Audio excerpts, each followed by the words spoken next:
Welcome to All Villa, No Filler. Remember to subscribe to the podcast, follow us on Spotify, Apple, YouTube, and wherever you get your podcasts. What else should Aston Villa do during the transfer window? That's the question we're asking today. To talk about that, I'm joined by Neil Dunworth from the excellent For the Love of Paul McGrath podcast. Neil, it's great to chat to you again. It's brilliant to be back on again, Frankie. Yeah, thanks a million for having me. Yeah, anytime. Well, let's start on the report that's come out today. John Duran, he's been linked away to Chelsea for a while, but today it's been reported in various sources, but I'll quote Fabrizio Romano. He said that West Ham have bid £35 million with a potential 10% sell-on fee. What do you make of that? Probably seems like a fair price to me. And I think if we were to read the tea leaves and read between the lines, I think if anybody comes up with an offer Villa are going to accept, I think he's going to be gone. There's a devil and an angel on either shoulder for me with regards to any transfer that's going to involve John Duran. You've got the fact that I suppose, look, since January, really, he's been looking at other clubs, namely Chelsea, since January. But that Chelsea deal looked like it was materializing. Now it doesn't look like. Maybe they kick back into action again. Maybe they see what West Ham have put in the table and match it and put an extra 2 or 3 million on top. Who knows? Albeit they do seem to be going for Adeyemi from Dortmund at the moment. So we'll see what way that one goes. I think they wake up in the morning and they don't know who they're going to be bidding on. At times, so it's Chelsea are an interesting case study at the moment. But with regards to, I suppose, John Duran, the angel on this side of the shoulder is saying, guys, all the potential in the world. 35 million might be great for Aston Villa in 2024, but in 2026 he could be worth 70 million. Now, the devil on the other side of the shoulder is saying to me, too many rumors flying around about his work ethic and so on like that, and he's fit with Unai Emery. And then also that devil would be saying to me as well is the way that he's going to become 70 million is if he plays an awful lot. And realistically speaking, when Watkins is there, he's probably not going to, because I don't think he's the type of striker that's going to be able to play in a two up top with Ollie Watkins. Not that he can't do it now, but not that he can't do it in the future, should I say, but he may not be able to do it now. And if he doesn't have that work ethic, like we're led to believe. Now, I don't know anything. And to be honest with you, I've seen very few stories with regards to it. I'm just going on by what other people are saying with regards to that, because bar the crashing of the car, I haven't really seen too many things about him other than he started changing all his Twitter stuff and started liking people's Twitter profiles associated with Chelsea. So personally, I don't have any of this massive influx of negative stories. And I think potentially that might have been a runaway train from fan-led social media. But I don't know. I'm open to correction on that because I haven't seen it. Doesn't mean I'm willing to that I'm ruling it out. As I say, there must be something in it. Given some of the conversations that Unai has had with the press as well with regards to John Duran, that he's not there now. Only he can become the person he wants to be. All that kind of things he said about him in the past. So, for me, I think there's a lot of pros, there's a lot of cons with it. I think in 2024, 35 million plus a 10% sell-on clause is probably a good deal for Aston Villa, but I would go so far as to say that I wouldn't rule out a Chelsea last minute bid on that, maybe to come back in with the 40 million and see what happens. But the big question for me is, if he goes, then how excited should we be about the people coming in? And I think that's probably for a future conversation. Yeah, exactly that. Yeah, fascinating character, isn't he, Duran? He just looks at times like he has all the talent you could ever want in a striker, all the attributes, but then I just wonder with him whether he just needs to go to a team where he can play 10 games in a row and just improve as a player. And it's just that at Aston Villa, maybe with Ollie Watkins, that just is not going to happen unless Watkins gets an injury. So I could sort of understand why Duran does sound like he wants to go. By the same token, he has played a lot of football at his age in the Premier League with Aston Villa as well. So, there's pros and cons to it. But look, if he does go, do you think Villa will look for a complete direct replacement, or could we see something like, I've said before, I think Morgan Rogers has shown some signs that he might one day become an heir to Watkins as a striker, just with his physical attributes and just with his finishing ability. But do you think Villa would try and directly replace Duran, or I don't know, could Rogers maybe end up as a striker? I think both could happen. Right. Because I think there's another shoot to drop in the striking department, because lest we forget, Cameron Archer is back in Bodymore Heath again, and he's around. And obviously, we've had to repurchase him. I wonder will the club use it? I think he's the big question here is if they've seen enough of him from what he did at Sheffield United in an absolutely dire Sheffield United team, an awful Sheffield United team. I think he scored 5 goals last year. I could be wrong on that. Just pops into my mind. I think that's the number. Was 5 goals. But maybe doing that in a really, really poor team last year has given the club pause for thought and said, you know what, maybe we can use this guy.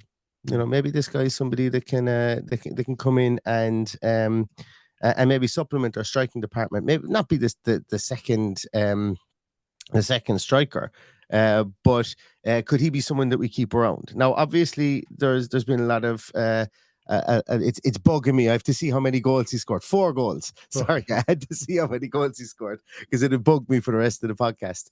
But so there's something else. There's another story to be written with him as well. And the reason I put that is that's going to posit, I suppose, really what we go for. We've seen Aston Villa. There's been spurious links to strikers. I've always believed that Unai Emery wanted to bring in an older type striker that's okay to sit in the bench. That you can come off. They can come off the bench and be, I suppose, like maybe a 30-year-old that's grizzled, that's seen it all. That might be good for 4, 5, 6 goals off the bench this season. Could come in if Ollie Watkins is out for 3 games in a row. Somebody that we could bring on to see out European games if we needed to. Like the guy, the players that I have in the back of my mind are like the Christoph Piatek, the guy at Juventus, the other guy, what's his name, Milik, I think is just big, stronger, grizzled, European veteran strikers that might be able to come in. Now, I've always thought that. I'm less and less leaning towards that type of striker now because Aston Villa seem to be linked to it, younger, smaller, pacier strikers. So it's going to be interesting to see who they bring in. When you say direct like for like replacement, I don't think it'll be a 6. Well, I don't think it will solely be a 6'4" strapping boy like John Duran was. But I do think they will bring in a replacement, regardless whether Cameron Archer stays or not. But if Cameron Archer goes, I think that will dictate the level of the replacement that we bring in, if that makes sense. Because if you've got 18 million or whatever that you're going to get for Cameron Archer, and the only reason I say that is that's what he went for last season. Now he's got 4 Premier League goals under his belt. You get the 35 for John Duran. You know, are we looking at maybe an Enrico Chiesa and someone else to come in there? Maybe it's a João Felix, somebody who can play in that second striker role more so than a John Duran if we wanted to go 2 up top, and could be tasked with playing up top on his own in from a limited point of view. And as you said as well, we have the bigger type body like a John or like a Morgan Rogers that could come in there as well. So I've gone very around the houses in answering your question there, but I think it's because the reason I've done that is because there's different permutations here that will lead to, I suppose, what the club will do and how the club will be able to replace it. And I think there's going to remain open-minded and fluid with regards to what that replacement looks like. I think because there will definitely be a replacement for him, but what it looks like will be dictated by other areas or other deals that are to be done yet. Yeah, I think that's a very fair assessment indeed. Outside of John Duran potentially leaving the club, so where else would you like to see Aston Villa improve this summer?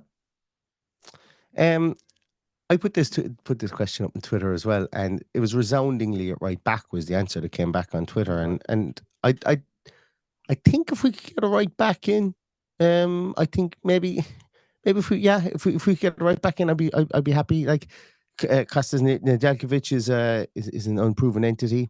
Do we really want to be moving one of our top defenders in Konsa out to right back anymore? Obviously, does Matty Cash stay again? That's the permutation. 30 million for him would be a fair price, I think, and I think Villa would accept it, and he would move to Milan on that deal. So I'd say right back is in their sights. There still is the out and out replacement for Douglas Luiz to come in midfield. We've replenished what we've lost in midfield essentially with Baron Echea. From a numbers point of view, I think that even if Douglas Luiz had stayed, we would have added to our midfield. Douglas Luiz staying, and even the likes of Buendia coming back, and so on. Then Donker is now back in the fold as well. It's a funny one with him. I'm not quite sure he gets sold on the cheap. I think they might keep him around if they don't get exactly what they need from him, because I'd say they'd look at him and say, right, we don't need to get rid of him. because we've got in the money from these other players, so we can hold on to him. We don't want to. I think they don't want to give anyone away for cheap, is what I'm thinking. So he might still be around the squad come the end of the transfer window as well. But I do think that they want to get somebody in there a bit more of a metronomic passer. Like the Alex Baina, that stuff just doesn't seem to want to go away. It's a big price. 50 million is a big price for him. 40 million is a big price. Whatever the numbers that have been bandied around about. Enrique Chiesa, again, I think he will go for another attacking player as well. And once again, when we talk about striker slash winger, I think it's probably interchangeable. I don't know. Like, I'm not quite sure Chiesa could go up top in Premier League and play up top for a Premier League team. But if Unai sees fit to bring him in, maybe that does move your Morgan Rogers to the centre forward position more on a more regular basis. So I think right back, central midfield, and an attacker of some sort are the areas that Unai will continue to look for. A lot of people said as well, "Oh, second goalkeeper. Oh God, we have to go and get a second goalkeeper." And I can understand it. I can 100% see people wanting to do that, but I can also see the club going, at the end of the day, unless we've got Robin Olsen, we've got Joe Gauchi here, who's Australia's number one. Unless we can get rid of Olsen, we can't afford to have Olsen playing under 23s football for us next year. We've seen Asalo back at the club. Philippe Marshall looks like he's going to go on loan to Crew Alexandra. We've Joe Gauchi. We've been linked with that guy. Is it Carlos Luiz, the goalkeeper from Falamalco, I think is how you pronounce it in Portugal. Portugal, yeah. I think there's business to be, like Unai said last year, I think there's business to be done there if we get the relevant business done ourselves. But if we don't get that done, I don't think it's going to be on the priority list. I think it might be on the here's the meat and potatoes, which are the right back, the midfield, and the striker. And yeah, if we can throw a bit of gravy on top, I think it would be a goalkeeper. But that would be based on our outgoings, I think, for sure. Right. And, let's say I've just taken over Aston Villa. I've won multiple national lotteries somehow and bought out Aston Villa, which is I'm like Doug Ellis, people saying we want Maguire out all the time. But I've hired you as manager. After listening to your podcast many times, I've decided this is the guy I'm going to make manager. And I call him Professor, and I now call you Professor Neil. If you had a big lump sum of money and you had to do one position particular, what would you say is the one you think that is the one you'd really like to see Aston Villa go up a level in? If you don't score goals, you don't win games. And as good and all as I think as Ollie Watkins is, I would blow the budget on a partner for Ollie Watkins. I think you have to. I think and I know my mind will also go to the fact that there are no centre forwards in the world. Like Lewandowski is the last centre forward in the world. He just is. There isn't himself and Harry Kane, actually, I suppose. There's none left after they retire. And it's just the way that the game has gone. And I mean the true old style centre forward. You're probably looking at the likes of Dusan Vlahovic, who would probably be the next guy up there. There is obviously other centre forwards, but I'm talking about real big name, world beater, 25 goal a year striker, centre forwards. I'd love to be able to unearth the next one of those. And maybe we have it in John Duran already, who knows? And I'm talking about selling him for 35 million. But I think if it was a sure thing that I could put my money on, I think that would be it. Yeah, it's a braver man than me would make a call with the whole budget on a striker. I think at the moment, specifically a centre forward, unless it was a proven entity. And I think that's why Unai Emery that's why, going back to our first question, that's where it would probably have to be a deliberate conversation about, do we go really young? Do we go with maybe that young prodigious striker, 17-year-old George, I can't pronounce his surname, from Royal Antwerp? We were tediously linked with him. Do we go with him and try and build him up like we did with John Duran? We went for a young guy who had all the tangibles. We polished up a few intangibles. We showed he's got potential, and he's got that he's able to make things happen. And we're potentially selling him on for double the value. Do we do that again with another striker? And the more I think about it, I think they probably will go that way. But braver men than me will make that call for sure.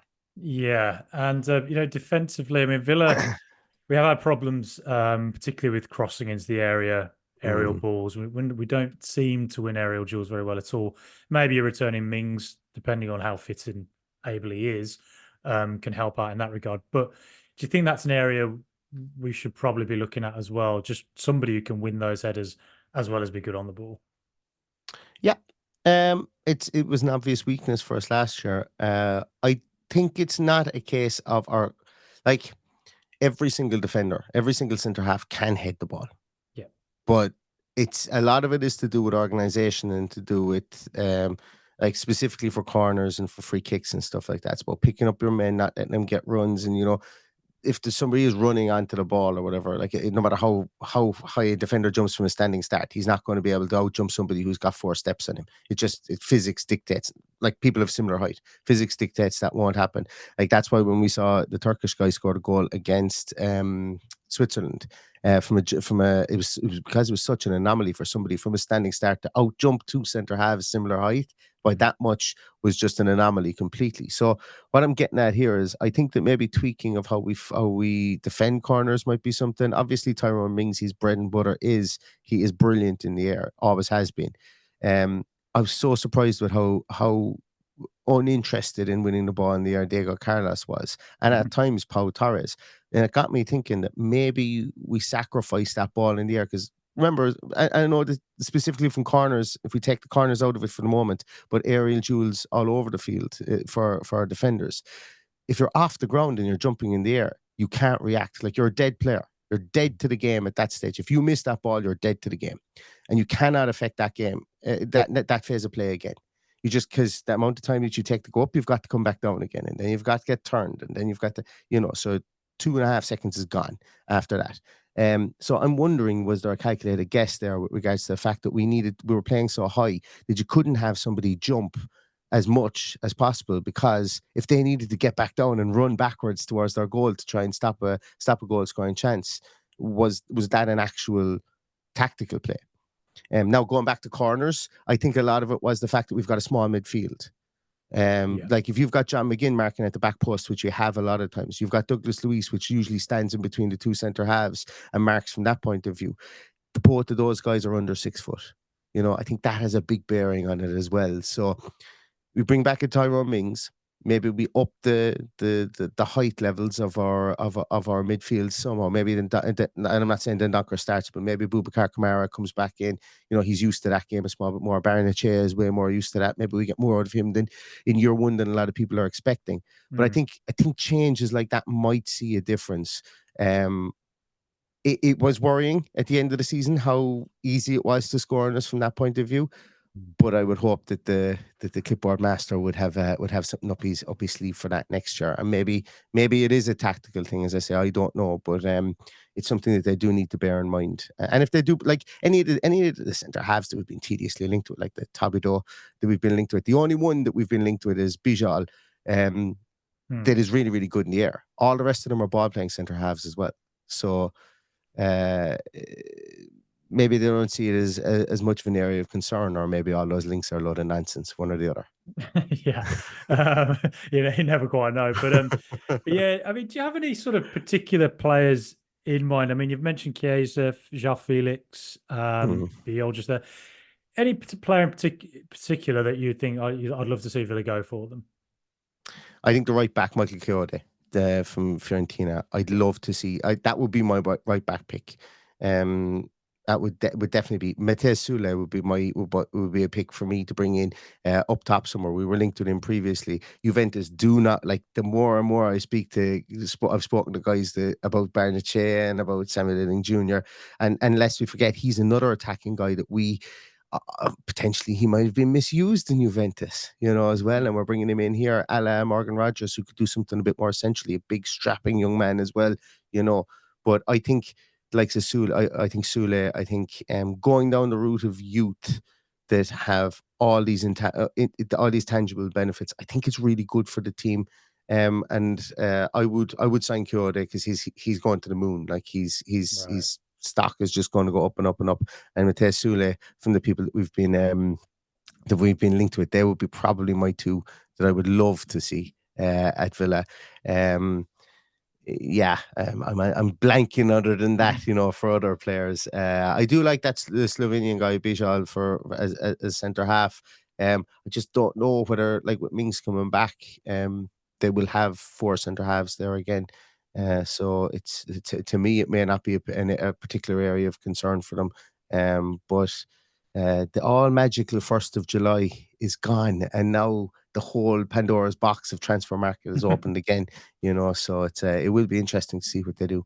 Yeah, it's I like Sule. I really like that as a second striker as Mhm. well, as a versatile player who can play in a few different roles. I could totally see him as a sort of lock picker player, and add to the Argentinian contingent we have, so I can call them Argent Villa or something like that. I like the idea I of that. completely even forgot about Ian Matson. Like, so much has been done. I know, So yeah, much has been done. I've completely forgot about Ian Matson as well, that he yeah. signed for Villa. It's like it's been a transformative in a lot of ways off season. And I know we've lost Douglas Luiz, but I find it very difficult to focus on the one player we've lost over the 5 we've brought in. Yeah, And that to me is exciting. I think, albeit there is a Douglas Luiz shaped hole in the midfield, but yeah, it's I think there's a lot more to come. I think from the transfer window this season. I'll throw out one name. I'll throw out one name that I think would be a smart signing. I think for Villa, I don't think he'd blow anybody's socks off. I think a lot of people might be looking at this and go, "Oh Jesus," and never really heard of him before. But Benfica, all around Swiss Army knife.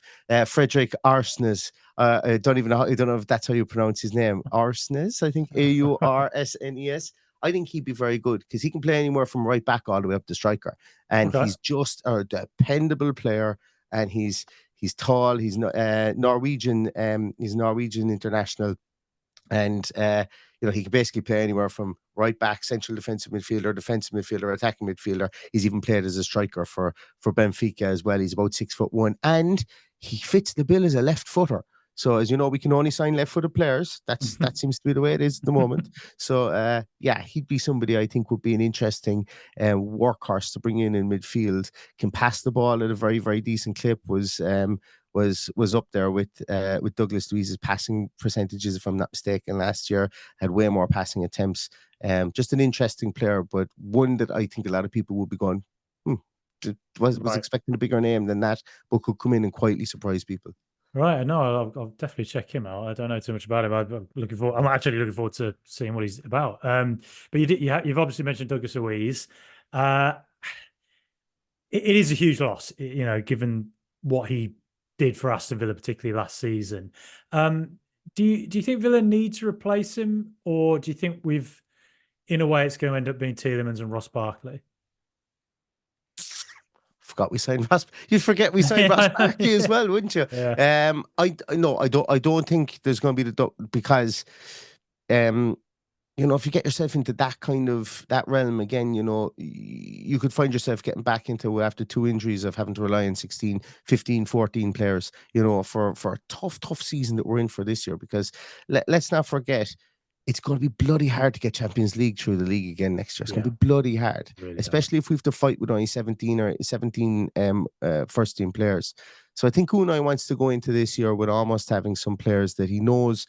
We might be in a situation whereby maybe some players we may not that would be finishers, like kind of in a rugby parlance, that you've got guys who can come in there in the midfield and clog the spaces up and be good passers and stuff like that, and see out games. Not saying that Ross Barkley or Tielemans are that, but I think they're more dictate the pace of games play, as opposed pace of play players, should I say, as opposed to change the pace of players. I think Mm. Unai wants to have both of those in his arsenal as well. So we may not see a massive. That's why I brought out the guy's name that I did, because we may not see a massive name come in there into that central midfield position.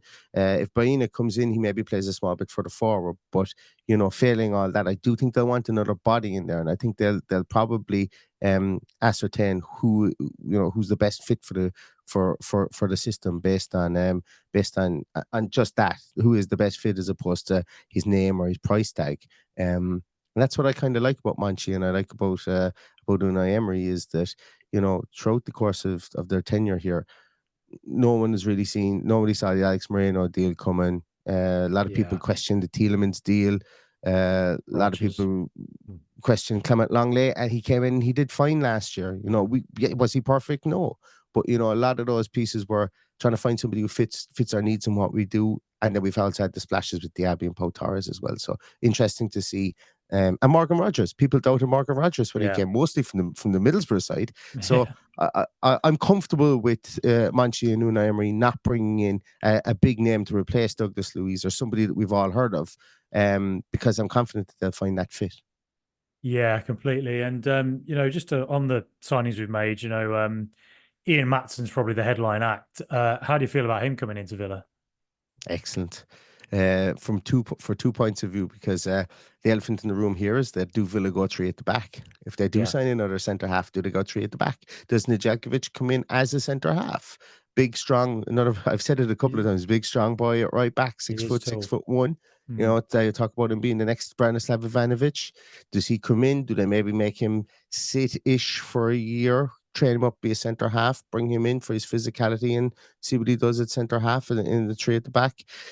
That's the elephant in the room. I think we will start off with 4 at the back, but Ian Maatsen for me is as good an attacking left back as you'll find for that price in Europe at this moment in time. A lot of people talk about Jeremy Frimpong on the other side, as a right back and bringing him in. You've arguably got the same level, obviously not the same level of output and the same level of explosion that Frimpong has, because he had an amazing season at Leverkusen.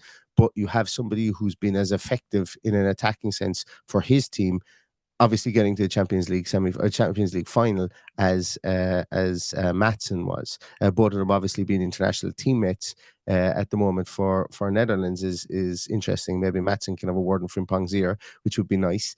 But I like Maatsen, I really do. And he's going to want to be able to prove a point in the Premier League based on the fact that he was in England for so long, played with Coventry, played with Burnley, and never got his chance really to play in the Premier League. I think he feels that he's got an axe to grind there. So let him grind it in a Claret and Blue jersey and be the best left back in the league for all I care. Yeah, no, and he can also invert as well. He did that a bit at Dortmund when he first got there. So that's something Villa haven't ever done under Unai Emery, is have that inverted fullback. You're dead right, and I hear an awful lot of conversation about inverted left backs, inverted right backs, and stuff like this. I just don't think it's a thing in the current system for Unai Emery. I don't think it is. It's great. Don't get me wrong. It's great to have the tactical fluidity, but it's like, I don't think that that's the reason he was signed. I think the reason he was signed was because he's a damn good left back and he can get up and down the field. And I think everything after that is a bonus. It gives you that tactical flexibility. Now, if we do go to a three at the back system and we have wing backs and so on, the ability to be able to cover for our central midfielders by bringing our wing backs inside is to me is very beneficial. That way that at least you kind of can create a small bit of a dam in front of our back three if either of those two, maybe Pau Torres needs to go left or Konza needs to go right while Ming stays in the centre. So it's all about that fluidity. But if I'm not expecting Ian Maatsen to be an inverted left back from day one at Aston Villa, or to play an inverted left back for 80% of the games that we play, because I'm just not sure that Unai Emery wants our left backs to set up that way, or our right backs in the coming year. But here to be proven wrong on that one for sure. Great to have that skill set though. Don't get that one wrong. Yeah, I think that's the thing. I think it's the versatility and youth is what I think or potentially is what they've tended to be doing so far. If you think of Nedeljkovic, Rogers back in January, and then you've got, Matson's very young, early 20s, Iling-Junior, very young, early 20s, Barnechea, again, 23. These are all people with upside. And if it fails, well, then it's not a lot of money you've lost, really. Haven't had to, other than Maatsen, we haven't really spent massively on all of them. But if they succeed, well, then in 4 or 5 years, Man United come along and bid 70, 80 million. You're like, all right, well, great. And just go and get, and that's kind of where we are, I guess, in the system. So it's been fun to watch, but, Iling-Junior and Barnechea, how do you feel about those two as well? You excited to see them?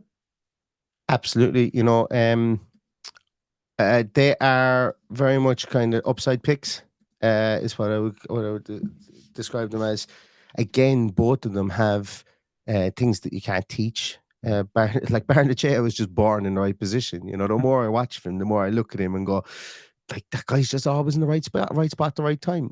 Could he fill out a small more? Absolutely, he could. I think he's he looks like a guy. I know he's 23, and people say that he should be fully formed at that time. But I think, and I've not seen him play when he was 19 or anything like that, but I think he lengthened over a period of time and the rest of his body never proportionally kind of filled out, which is fine. It happens, players all the time, And I think maybe you could sacrifice a small bit to have him do the Gabriel Bonner bulk up, from that point of view. But he's just like, his intangible is he's always in the right place.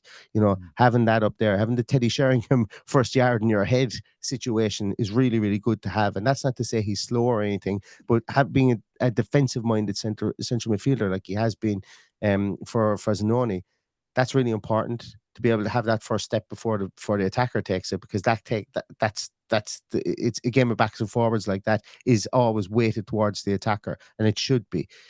Now, getting on to Iling-Junior, I think he's the real joker. He's the real wild card in this one. Yeah. No one has a clue what he is going to offer this team, because we've got a packed left side of the midfield already. Jacob Ramsey, Morgan Rogers are ahead of him. Digne, Matson, Alex Moreno are behind him. Is he going to play that left-handed side? Who knows? Could he move over to the right-hand side? Now, where does Diaby fit in? Where does Buendia fit in? So I think Iling-Junior was a case of, they saw him, they went, geez, he's a damn fine footballer. He's very good at going past people. He's a big, tall guy. He's been playing the left-hand side. He had an injury that kind of stunted his development. Allegri stunted his development because he wasn't happy with the balance and the setup of the team as well. He was playing him as a left wing back and stuff.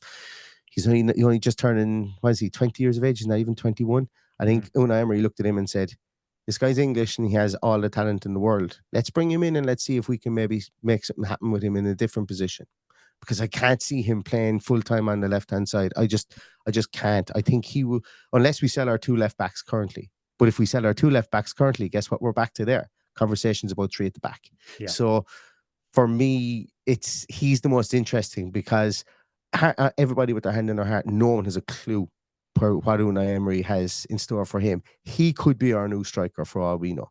Yeah. No one has a clue what Unai is in store for him based on the makeup of the squad at the moment. And anyone who tells you that they do is guessing.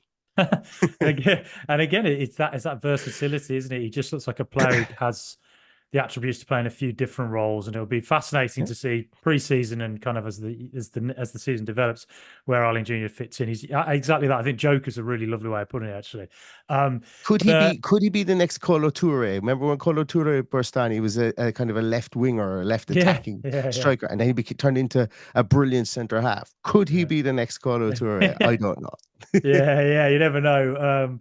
But just a quick one as well on Ross Barkley. Not a lot of money for him. He's previously been at Aston Villa, but I think the way to put it is Ross Barkley was at a different Aston Villa and we had a different Ross Barkley. So when I've seen a few people be negative about it, I think it's a canny signing personally. It's very cheap, and I thought he was absolutely brilliant at times for Luton last season. But how do you feel about him coming back into the Villa? Yeah, I think the biggest thing here is that, he's a talented footballer, always has. Has he reached his potential? Probably not. Yeah. As a footballer at Everton, when he was his original, I was going to say his original stint, but when he was at Everton before he moved on to Chelsea, he was a fine footballer. He was big, he was strong, he was a powerful runner. He was, he had magic in his feet. They were talking about the conveyor belt that they had. They were coming off Wayne Rooney coming out of that academy, Leon Osman coming out of that academy, and Ross Barkley was the next guy off that conveyor belt. They had missed on a Jose Baxter that was there previously. He played a bit and went down the leagues. I think Jose Baxter was his name, but Barkley was the big shining hope for them. And then he made a bit of a strange decision in moving to Chelsea. Probably backed himself too much. And went to a situation that didn't favour him. And he thought that, well, my ability is going to let me shine through here. But I don't think at any time in the last 10 years, ability has really gotten you the nod at Chelsea. I think they've been very much system teams, and they've been very much kind of a political team as well. I think from the point of view of players getting played, with the likes of Mourinho's being there, Benitez being there, Pochettino, or not Pochettino, Conte. Villas-Boas being there previously, even going back that far in the last 10 years. Going there and thinking that your talent was going to shine through was probably not what was going to happen, because they were so system-based and they were so flagrant in their decision-making at times. Like, it was flavour of the month stuff with Mourinho at times. Yeah. So he goes there and he doesn't really... He plays grand, don't get me wrong. I think correct me if I'm wrong, I think he might even have a Champions League medal from his time at Chelsea. I could be wrong on that. He's definitely played Champions League. Yeah. I don't know if he won Champions League. He might Yeah. edit that one out if he hasn't. Yeah. But anyway, what I'm getting at with regards to it is that he was kind of considered as his career petered out. That's about 6 years ago now, Hmm. or 5 years ago now. He's only just 30, and he's coming Yeah. back to Aston Villa after being at Villa, after being at Nice, and after being at Luton. So I think he's been humbled. Is what I'm getting at here, and there's a growing up process that maybe he's taking part in. He wouldn't have I think that's irrefutable at the moment, because you go to Nice, you rebuild your career. Obviously, injuries were previous. He's had previously, and then he's humble enough to go to a team like Luton. Yeah. The ground is nothing to write home about. They were going to be punching above their station in the league. He could have gone there. He went there to be a big fish in a small pond, 100%. But he proved himself as a big fish in a small pond, and I think that that's what drew Unai Emery to him. I think that that's what drew the club to him as well. Is we've spoken about all these young players with upside. You've got a guy here who's probably kind of found himself, and they've done their due diligence on him and brought in and said, look, this is kind of like our Tielemans signing, and bringing in a guy who's still feels they have something to offer, and we feel they have something to offer, and they can come into this team. And we know we're going to have younger players, because our modus operandi is to bring in younger players into this team as well. And that could be kind of the ballast from an age signing point of view. I've no problem with it whatsoever. The Ross Barkley that played at Luton last year was brilliant. Could have had an England call up. Yeah. Didn't. And he's obviously coming back here with a smile on his face. And I'm looking forward to see what role he does play. Will be really, really interesting for us. Yeah, it's a fascinating redemption story. And I think in a way, and I think Unai Emery has a track record of working with players like that who maybe went a bit astray in their careers, or maybe didn't fulfill the full talents, and he works with them, and they tend to hit the very best they ever do in their career. And I think of players like Etienne Capoue back at Villarreal and the such. But That's why I was about to too. Yeah. Just as a sort of final question, I guess, just on that one, I had to do it. It would bug me, Frankie. He had a Europa League. Oh, he won I knew he won something with Yeah. Chelsea. He's a Europa League with Chelsea, not a Champions League. I wonder if he was on loan at Villa when they won the Champions League. When they beat City 1-0 in the final. Was he with us that time? Maybe. Might have been. I don't know. 2021. Yeah. I think he might have Who been, knows? Well, I knew I saw him lifting a cup at some stage, so that was it. But yeah, I sort of forget with Chelsea. It's all a blur for me, Chelsea's track record, because they win things and sign so many players. I just sort of lose track of them a bit. I don't know how the fans get too invested, to be honest. But yeah, just on the sort of the PSR subject, obviously it's a topic that is on the minds of all Aston Villa fans, well, of all football fans, really.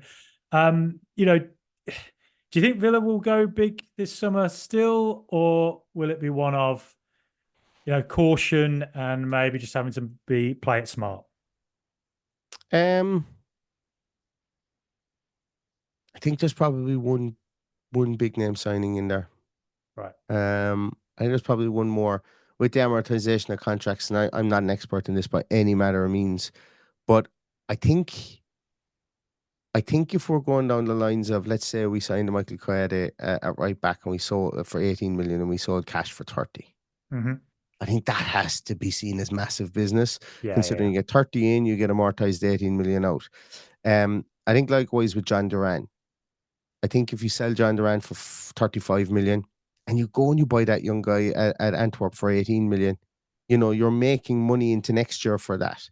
And I think that's what we will see. So depends on what you classify as a big splash, I suppose, really, with regards to a transfer. Like an Alex Baena comes in for 40 million. Again, remember, it has to be amortized over. So that's if it's over a 5-year contract, that's 8 million off our balance sheet this year, or whatever the case may be. So yes, I think there's room to do it. I do think there are players that are going to need to leave as well for us to be able to do that, though.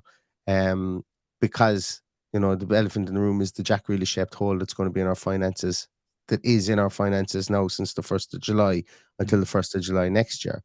But increased revenue from the Champions League, increased revenue from sponsorship kicks in this year as well.